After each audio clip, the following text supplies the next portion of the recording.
What are some micro tactics you think are winning right now? Next time you meet with a borrower, instead of doing what you always do, whatever that is, right? And whatever that conversation, you look at the borrower, whether it's Zoom or at a desk, and you go, hey, I know this is your second home.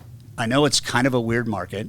And my job is at the finish line when you get the keys to have you feel thrilled with the experience. So I have only one question to start with. What's important about this home loan to you, and what are you trying to achieve? And all we're trying to do is flip the script so that the salesperson or the leader is not talking 80% of the time, and now they're learning 80% of the time. But that's a micro tactic. So if you can hone in and you can figure out how to talk less, ask fewer questions, ask one question, have that question open the gateway to this, right? Yeah. To eye contact and to trust, and then zip it up. You just shut up, and you'd be blown away how much information starts to come out. Friends and professionals, we are back with another episode of the Model Lending Podcast, again, bringing the legend, best-selling author, world-renowned coach, Todd Duncan, back into the studio to talk about performance mindset, training, and how to learn in this crazy world, and how to win heading into the Q4 of 2024 and into 2025. Let's rock.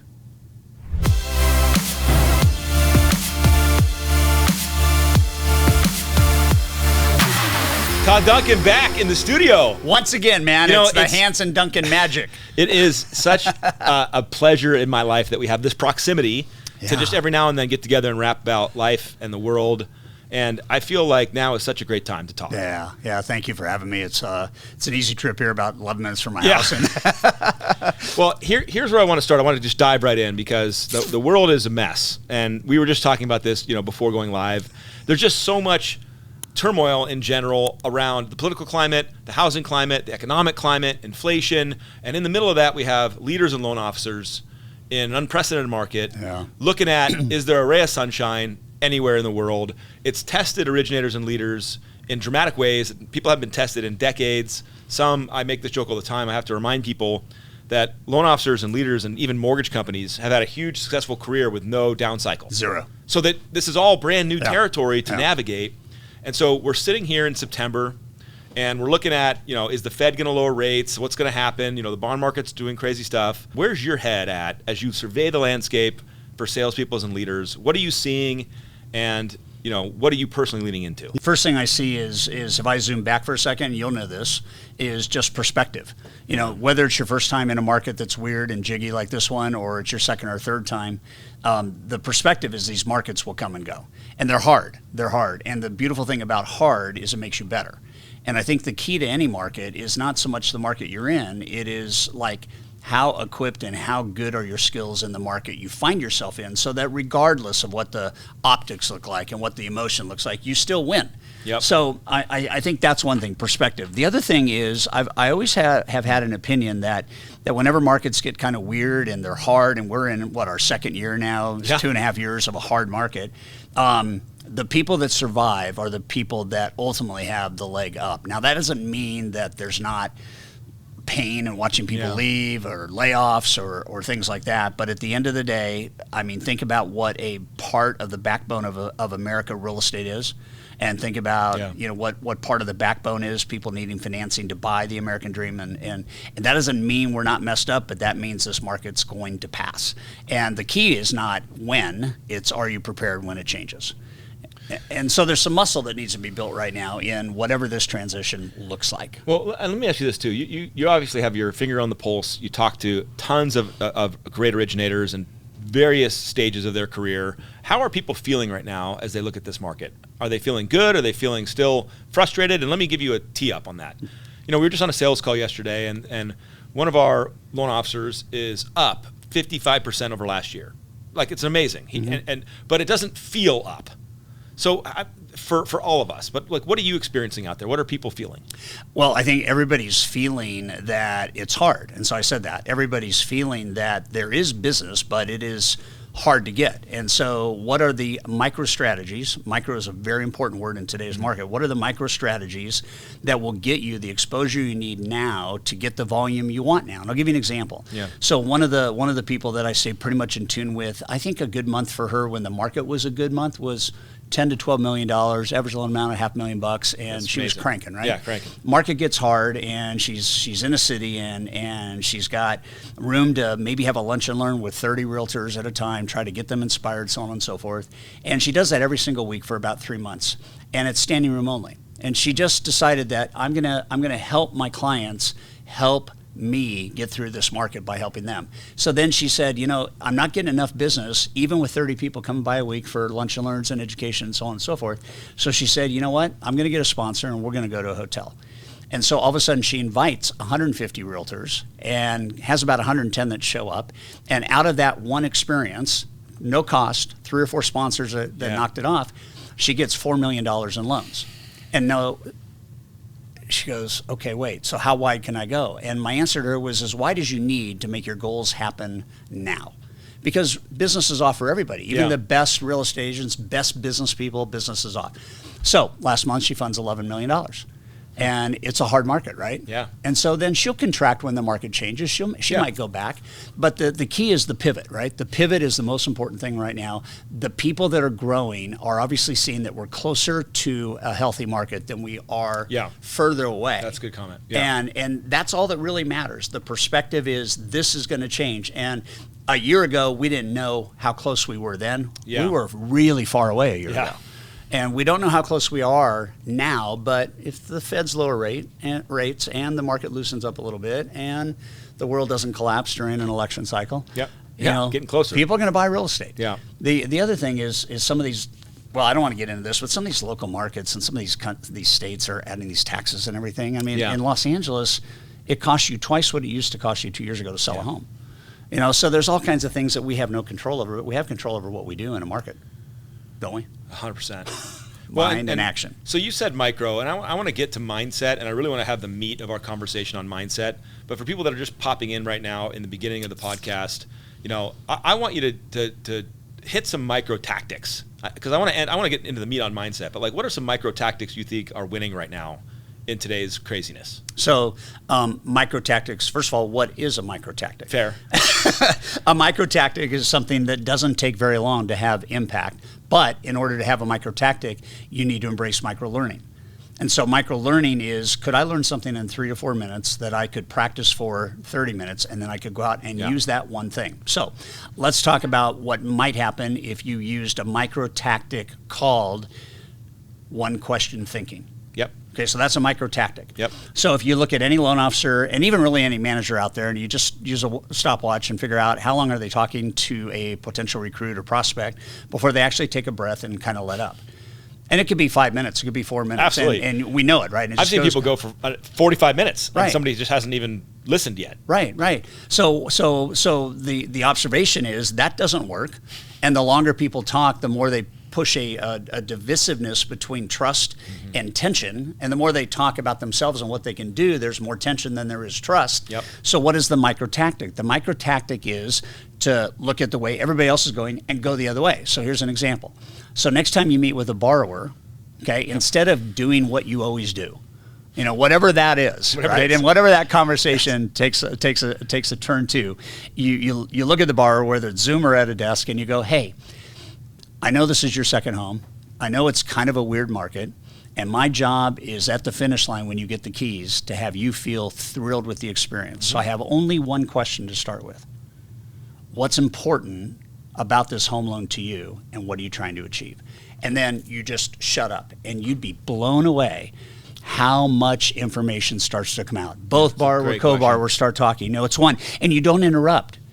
You don't say, well, I could do that, or that sounds good, we could go this way. Or you just let it flow until it almost runs out of steam. Yeah, I was going to say, they finish. Here's another micro. You ready? On that micro question, here's the next one. You ready? Yeah, I'm dying. What else? Oh. Tell me more. And all we're trying to do is flip the script so that the salesperson or the leader is not talking 80% of the time, and now they're learning 80%, which is the old 80-20 rule, right? Yeah. But that's a micro tactic. So if you can hone in and you can figure out how to talk less, ask fewer questions, ask one question, have that question open the gateway to this, right? Yeah. To eye contact and to trust, then that's a micro tactic. Managers trying to recruit or managers trying to retain. I don't care what it is, recruit or retain or both. Okay, I'm going to ask a loan officer, between now and the end of next year, 2025, what's the most important thing I can do for you as your leader? And what will that mean to you? And then zip it up. And then watch the loan officer or watch the team member start to really emote, right? And the longer you let them run out of gas on what they're talking about, the more power you have as a leader. Yeah. And leaders talk too much, and which is ironic because they get in the room and they just say, listen, everybody, let me tell you what to do. I know, but if you're leading, you're asking people to follow you. And when you talk, you're actually creating polarity because it's like rah, rah, this, that, and the other thing. So like somebody at another company, micro tactic, right? Somebody's at another company, I'm a manager. Hey, what's the one thing your company's not doing for you that if they did for you would change the direction of your career? Exactly. That's it, right? And you just let people go. So I'm simplifying what has become complex. Yep. I love those tactics. That's fantastic. Yeah. I mean, anyone can take that and deploy it right now and change their business. Here's another tactic. 91% of loan officers during the first 1 to 3 conversations with a borrower never engage the power of endorsed value. What's the power of endorsed value? Endorsed value is for you for the rest of your life in this business or any business to look at the person you're interacting with and know that that person can either endorse you or not when this experience is over. And that experience starts at the very front end, right? Yep. So what would happen, micro, if starting tomorrow, every day, for the next 12 months, and then maybe for the rest of your career, you say to a borrower, how do you feel about how things went today? Great. Have we answered all your questions? Yep. Yes. Are there any concerns? No. Awesome. I'm sure you have friends and family and clients and colleagues that are probably thinking or buying and selling and blah, blah, blah. And we build our business on referrals only. So before the end of this transaction, we'll probably ask you 3 or 4 times. Micro. It doesn't take anything. So why don't we do that? So then all of a sudden 5 loans a month becomes 10. And 10 becomes 15, 20, 20 becomes 30, 40. You know, I quote you often because you said something really fun that I've always remembered, which was great loan officers ask great questions, and they don't make assumptions about what the other person could be thinking or processing. And you just gave some great examples of just great questions that can be easily implemented today. Doesn't take a PhD. And could change the entire origination strategy for somebody. 100%. And the key is to understand the neuroscience of influence. People don't understand that. Loan officers certainly don't understand the neuroscience of influence. Here's the neuroscience of influence. When you ask a question that unleashes 3 or 4 emotions, happy, hope, empathy, love, excitement, encouragement, when you elicit that in a question, you're actually accelerating conversion.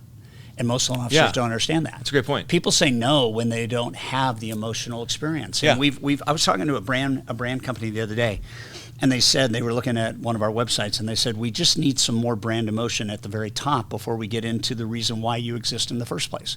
And it's like, okay, I teach that, and now I'm looking at my own top of fold, and I'm going, okay, that's interesting. You can make a tweak there, right? Yeah. So what's the real emotion behind learning? Why do you really want to learn as a human being? You don't want to learn because you wake up and say, I want to learn.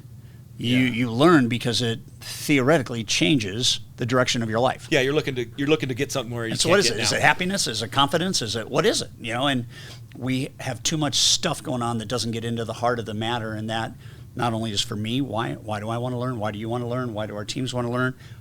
If a leader knew what every person on his or her team wanted out of learning, and they tied the learning to what the person wants, you'd get more buy-in, you'd get more adoption, you'd get more habit formation, you'd get all that positive stuff. So, well, let's talk about learning. It's a great pivot into kind of the meat of what I really wanted to dig in with you on, which is mindset and growth and all these things. Because, man, learning, in my opinion, has dramatically, I was going to say change, but what I really mean is it's been affected by all this data that is hitting everyone in the face. I mean, I joked that I did a report in elementary school on an Encyclopedia Britannica. Like, I had to go get the books. The book. What does that look like? Yeah, and pull it out and be like, and research it. And now, like, we have this device that's got everything punching us, let alone social media that's punching us, with 1 million gurus, 1 million experts, 1 million prophets who are just out there telling you what you need to think and how you need to act and what you need to do. And I got this down on this because I wrote this down because you were quoted in Success Magazine saying education is broken. And you've built your life, at least this phase of your life, on educating and empowering people. All right. And so, like, I want to dive into this. Sounds like a foreign language, right, from an educator? Yeah. Yeah. So when I say it's broken, here's the observations. It's broken for, I don't know, 10 reasons. I'll give you 2 or 3. One is long form is fatiguing. That's true. It's time. Okay. Well, and we're so instant gratification people now. And it doesn't work. And so long form creates learning fatigue. Long form, every time you spend another hour in long form, what is long form? An all-day seminar. Yeah. Or sales mastery for 3 days. Yeah, it's a or lot. the High Trust Sales Academy for 4 days. That's long form learning. And the longer you sit in a long form, and I'm sitting here going, holy cow, I spent 3 decades impacting millions of people with long form learning. Yeah. And I always scratch my head because people would come up at the end of an event and they'd go, well, what do I do first? And it was right. Like, it was that is the event. It's like you boom. get 17 pages Right? of notes. Yeah. Right. So long form fatigue, theory versus practical skills. Okay. Too high level versus tactical. Yep. That's another problem. The other problem is that there's no relationship between what you've learned and measuring the outcome of what you implement. And so if you have long form learning, you're going to implement less, even though your hopes are high and you're excited about it. Yeah. And I think Jim Rohn came up with the law of diminishing intent, which means that the longer you go from a learning moment to doing something about it, the less likely you're to do anything. So what's the perfect scenario? So the perfect scenario is I've always wanted to be a person of impact, right? And I think I have, even with long form absolutely. learning, right? You clearly are. But realizing the technological advantage and realizing that you can get any learning you want anywhere, learning wasn't the problem. I can go to YouTube. Yeah. I can go to LinkedIn. I can go anywhere. Yep. I can go to ChatGPT. I can go to Gemini. I can go to Rufus. I can do anything I want. Yep. And I can find anything I need. Yep. So we've proven that learning is not the issue. Okay. The issue is, what do you do with the learning? Yeah. So execution becomes the deal. So I listened to a 2-hour podcast recently by Dr. Andrew Huberman, #1 health podcast in the world. And he says the key to learning is fighting the tide against the natural tendency of forgetting. Okay. So what's the key? And so he does this massive study and finds out the faster you're tested, whether it's a performance test, whether it's a skill test, whether it's an oral test, whether it's even just a mini essay, a micro essay. Yeah. The faster you're tested after a learning moment, the more likelihood you will keep that as a new formative habit. Right? And is testing like deploying in real life? I'll give you an example. That micro question we just talked about? Yeah. Okay. Somebody heard that. And I wonder right now how good they would be at doing it, given the fact we just talked about it 8 minutes ago. Right. So they heard it and they have a call with their client right now and they're going to go try it. Right. So let's say you pop open a learning app or pop open something that you want to learn from. And before that learning moment, which is also micro, 2 minutes, 3 minutes, 4 minutes long, before that is over, you're tested. So now you hit a button and you record that micro question 10 times, and then you save your favorite answer, and then you're reminded of that. It's now a new habit. Yeah. And then you get a push notification to do it again, and to do it again, and to do it again, and pretty soon you know it. The repetitions there. Last night, the first football game of the season. Yeah. Okay, at the end of the game, the winning team was on the field 26 minutes, and the losing team was on the balance of an hour. Hour minus 26 minutes, whatever that is, right? And so you look at what caused that to happen. What caused being able to win the game and spend less time on the field? Performance and execution. Yep. That's it. And so when you look at next gen stats, you look at AWS, you look at all that. I mean, professional teams are made up of people that practice more than they play. And so micro content is the way to practice more efficiently and effectively. So retention, listen to this will blow your mind. So the science behind this is retention goes up 300% if you adopt a micro learning mindset, which is maybe 15 minutes a day, instead of 4 days in a row. Yeah. Okay, here's the other problem with long form learning. I got 100 people in the room. What I'm teaching assumes everybody's at the same spot. That's totally true. Yeah, I mean, and somebody's message, I've seen this. You see people glaze over. Right, and they go, like that guy's 15 years in the business and I'm 15 days and we're learning the same thing. Yeah, or they got an email and that blew up their day and they can't focus in. So there's 1,000 reasons why people can't. So now watch this, a micro learning modality is I can learn anything I want to learn anytime I want to learn it, anywhere I want to learn it, right? And on any device I want to learn it. And then if that learning has built-in testing. So back to the Huberman 2-hour podcast. Yeah. 13 times during the podcast, he says, okay, so I've just spent 4 minutes with you teaching you something about learning. Yep. Here's what I'd like you to do. And he throws a question. Inside the podcast. Inside the podcast. Oh, so he's doing micro-learning inside of a longer form. Micro lessons inside. Long form, 2 hours. Is that a long podcast? Fascinating. Yeah, it's fascinating. And so you sit here and you go, okay, that's the key. So the problem right now, as I see it, is if you were to profile 100 managers and ask them what's the number one thing the person that reports to you wants in their life for the next 12 months, maybe one might know the answer. So you have no influence. You have no influence. Zero. Now, if everybody says to me, this is the one thing that's most important to me in my life, and you go, okay, I'm going to give that to you, and you can go back to that same micro-learning platform and recommend a lesson for them based on exactly what they just told you. I'm tracking, yeah. They need. Now all of a sudden they go, gosh, my leader really knows what I want. Right? Yep. And so if I have that conversation going on, then I get to give people learning that meets them right where they are. Yep. And what happens when you hear something based on right where you are? You listen. You pay attention to it. But if you're in a room and you hear something and it's not right where you are, and people go, well, you can't do that. Well, sure you can. Because you held up your device. You held up your phone. Yeah. You can go anywhere. You can do anything you want anywhere on your phone. You can be in a parking lot before a business call, and you could listen to a micro moment on how to start an interview, right? And you could go in then game ready and ready to do it. Right? Yeah. So too much learning, too much lack of implementation, too much not connecting with the individual, and then the other thing is there's no measurement at the corporate level. Oh, for training, for long form learning. Of course. We do it. Compliance training, we do it. Yeah, I mean, HR training, we do it. Sales training, we do it. Yeah. What's the result? But let me ask 100 leaders, are you measuring the outcome of the training? I know you probably have performance optics on your team. You might have all that. But are you measuring the impact of training? And most aren't.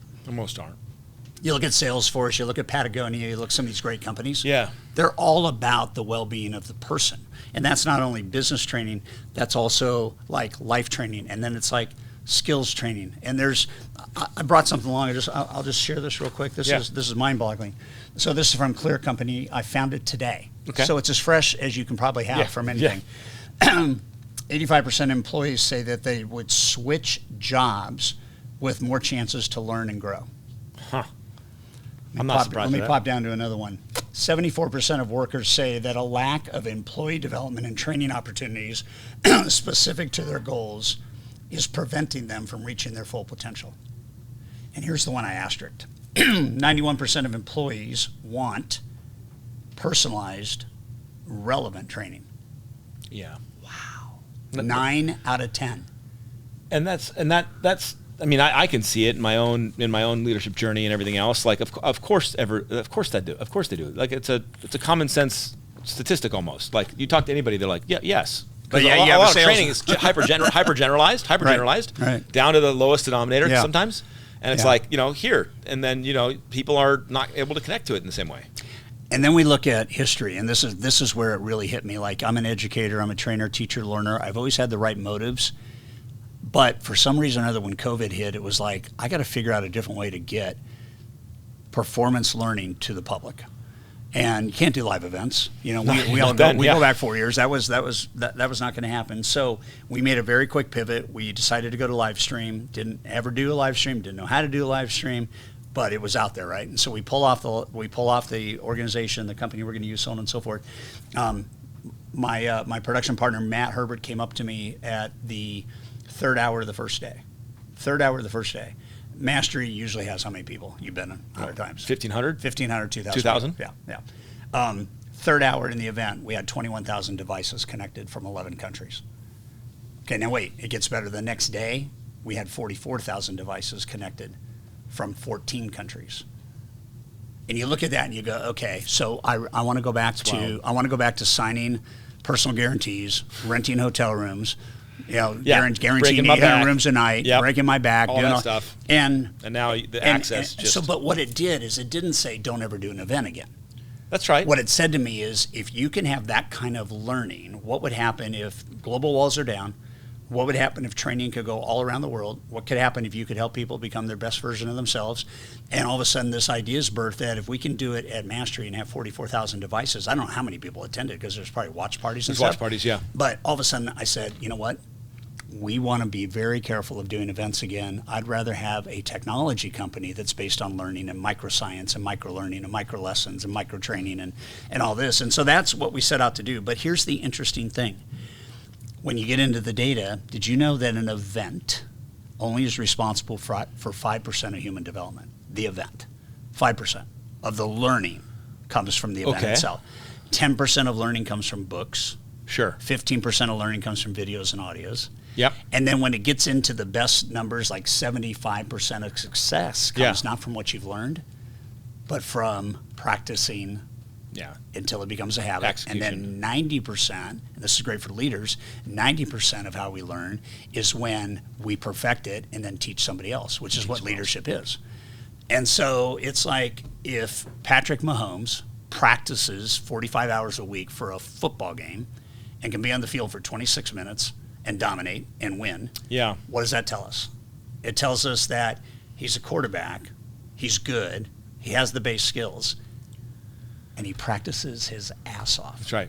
So just because you have skill doesn't mean you stop practicing. No, I mean that's a tale of time in sports. You know, you see it. People have natural talent, but they get beat out by the guy who just has practiced harder, and then when it comes to time to execute, they don't mess up. So here's what's ironic. People say, so what was the turning point in your loan officer career? The turning point was in the first 2 months when I realized I was just getting my butt handed to me, getting rejected. Yeah. You know, people would pick up the phone when I walked into their offices and talked to nobody. Oh, I had the newspaper held up. Right. Oh my God. Here comes one. Yeah. And when I finally ran into this guy that, he's probably my height. He was dressed to the 10 years older than me. And he said, if you practice this script, you could set appointments with anybody. Okay. And never make a cold call again. And so I'm going, wow, why would I not follow that, right? Yeah, sounds good. So I said, how did I do that? And he goes, go to Radio Shack, buy a recorder, buy a blank tape, figure out what you're going to say. Here's your guidance. Listen, this is 1981. So bro, Radio Shack. I'm in on Radio Shack. But record that call approach 20 times. Just do it 20 times in a row. Oh, man, it's like role playing. And then listen to it for 100 times, and then make a call and set an appointment, and you're going to be blown away at what happens, right? And it was like, okay, so now here I am, 30 years as an educator, trainer, 22 books, millions of people as clients. I'm going, okay, how do we automate that? And all we have to do is replace Radio Shack with a phone, build a cool recording app system, and now guess what? Anywhere you want to go, you can practice. And as a leader, it's always been the learning and then the doing. They have to be together. Well, they can't even be thought of as different components. Absolutely right. Absolutely, because they're the same thing. Yeah, learning isn't. Here's an interesting thought. Learning. People, have you heard somebody say knowledge is power? Oh, of course. It's a which is slogan complete, everywhere in the world. It's complete BS. Yeah. Knowledge is only potential power. That's right. Okay, that's good. The only knowledge is power that has execution. Yeah. Behind it. Absolutely. And so, how many hours have people spent in seminar rooms, in training rooms, in education rooms, and the only gap between where they are and where they could be would be the execution. So let me ask you a little bit of a tangential question here, but I've always been fascinated by the rise of short form content in social, how it's captured attention. And I always wrote that off or attributed it to the fact that, we just have small attention spans, and this is really what, we're kind of trained reptile brain to respond to and look for in terms of threats and action and all this stuff. But now that you've talked about how we learn and how all this stuff shows how we learn, maybe it's connected deeper to what we're designed to do, which is consume something and then put it into action, not go to sit and stare at something for 17 days and write a novel about it and then go to, like you said, what do I do first? Yeah. I don't know. I mean, what do you have any take on that? Well, yeah, and what the question that would be the question you would ask me if I wrote it down to ask me would be, what is the confidence formula? Okay. So what is the confidence formula? Because at the end of the day, it doesn't matter whether it's a minute long or 3 minutes long or 4 minutes long. The purpose of learning is to gain confidence. Yeah. Now, behind the confidence is this word competence. Yeah. So I'll give you an example. Okay. I want to figure out how to program my Genie garage door opener. Okay. For some reason or other, it stopped. Yep. So what do? I go to YouTube. Yeah. I go reprogram Genie. Yeah. You blah, put blah, in blah. you put in the serial number, the model of your Genie. Yeah. And it's a 3-minute video. Yep. I'm on a ladder. Watch the video. I go to my Genie box. It doesn't work. I did exactly what the video said, but it didn't work. So I go back and watch the video. Oh, wrong button. Yeah. Oh. So then I watch the same User video error. again, and I get back up, and now I do this. And it takes me 3 or 4 times before the garage door opener finally works. Yep. Now, if I sat there for the next week, unplugged the garage door opener, plugged it back in, reprogrammed, unplug, plug back in, reprogram, right? So what happens 6 months later when I need to reprogram my Genie? Yeah. You know how to do it. No, I don't know how to do it. Oh. And the reason I don't know how to do it is because the lapse between last time I did it. Right. Yeah. And it's like anything, right? So what do? You go back to the YouTube video. And I download the video and do it again, right? So what I did is I finally just, instead of watching the video, I just wrote down the 4 things that were on my checklist. Now I don't need the video. And I'm pretty good at doing it because when the power goes out in Laguna, you got to reset it. Todd, I got the exact same story. So every now and then I want to wear a bow tie. Yeah. Because I'm going to a fancy event, and it's every now and then. It's every once a year or whatever it is. And I'm like, so I got some bow ties, and I have the same stinking YouTube video because it's been too long since the last time. Right. So I watch the video, and it takes me 6 times, even watching the video, and then I get it done. And then the next time I'm like, I should know how to do this. I'm like, I don't know how to do this, and I got to go back and watch the video again. So it's a great comment. Yeah, the difference though is between our examples, which are the same. Your example, bow tie. My example, Genie. A loan officer cannot afford to do that. A loan officer cannot afford to relearn, and have a 40 career happen when they could have had a 10-year career. And so what has to happen is we have to go back from the learning moment to the, remember, competence, confidence, to consistency. And consistency. If I programmed the garage door every single day for 2 or 3 months, I would have it, right? And so that's the big part. So if I look at the confidence formula, competence has to happen before confidence even starts. Confidence goes up, which reduces risk and fear, which inspires action and results. And then when the action and the results are right, my confidence goes into consistency. When I do the right thing more consistently, and this is not a new idea, but if I do fewer things well and I do them consistently, then I'm going to get that ultimate 37 times better in a year by getting 1% better in one thing every single day. And that's the aggregation of marginal gain. And then watch what happens. So then if I go competence, consistency compounds. And the people that are winning in any market are the people that not only know what to do, they have confidence in doing it. They're competent in it. And they do it consistently. And then it compounds. And that's the missing link. That's been the missing link in learning forever, because now I'm motivated by getting really good at the few things that matter. And once I get good at them, and you can take a look at this. I mean, James Clear made it very, very, very visible in Atomic Habits when he talked about the British cycling team and the fact that they had never won a gold medal in all 100 years that the cycling team had been in business. And so this guy comes in and they ask him what he's going to do, and he goes, we're going to work on the aggregation of marginal gain. And the owners of the cycling team go, what is that? And he said, we're going to get 1% better at the things that matter most, and we're going to win the Tour de France. They had never won the Tour de France. And the guy said, when do you think we'll win it? And he goes, 5 or 6 years. And so they're measuring the weight of suits. They're measuring the weight of the bike. They're measuring. First of all, Sky Cycling couldn't get a bike sponsor because they were so lousy. Right? So they measure this, and then they get down to like, what pillow is the best for our riders? Because every rider wants a different pillow so that they have their best sleep. And then they get into massage oils, which oil, and then they get into biometrics and start tracking. And they win the Tour de France in 3 years, win it again the next year with a different rider, win it 2 years later with a different rider. And here's where it really paid off. They go to the London Olympics, They win 70% of the gold medals possible in cycling. A team that had never won a gold medal in a century. And when you do the math, if I got 1% better a day, 365 days, I will get 37 times better in whatever thing I do. So if I'm doing 10 million, what's 37 times 10 million? Yeah. It's crazy. I think back to the squirrel analogy, back to like short form, and back to blah, blah, blah, you know, there's nothing wrong with hearing something. There's everything wrong with polluting your mind with what you're hearing and not doing anything with. And if people could measure the amount of time they're looking at short form until they find something that works, they'd be aghast.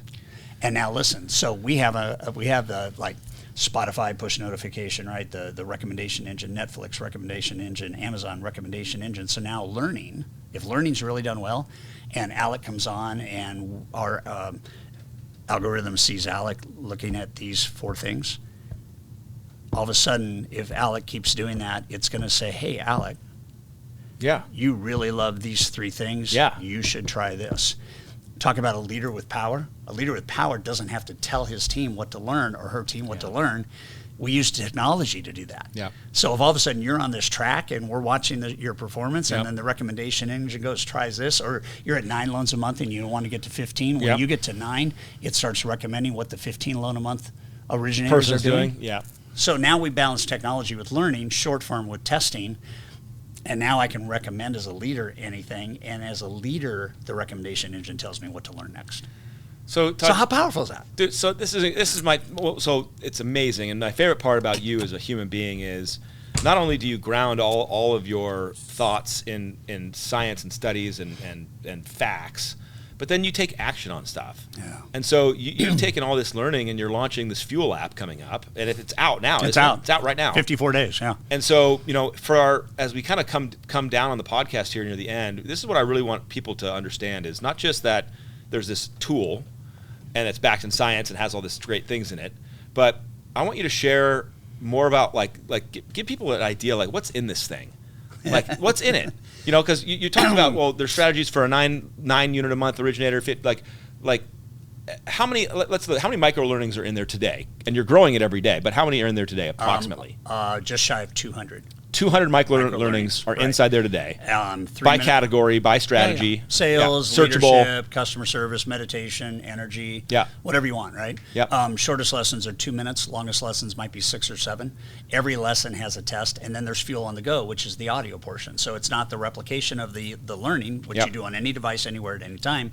It's now when I'm on the go and I want to do this or do that. Driving to appointments, driving to work. Right. That's all short form too. But here's a decision I made.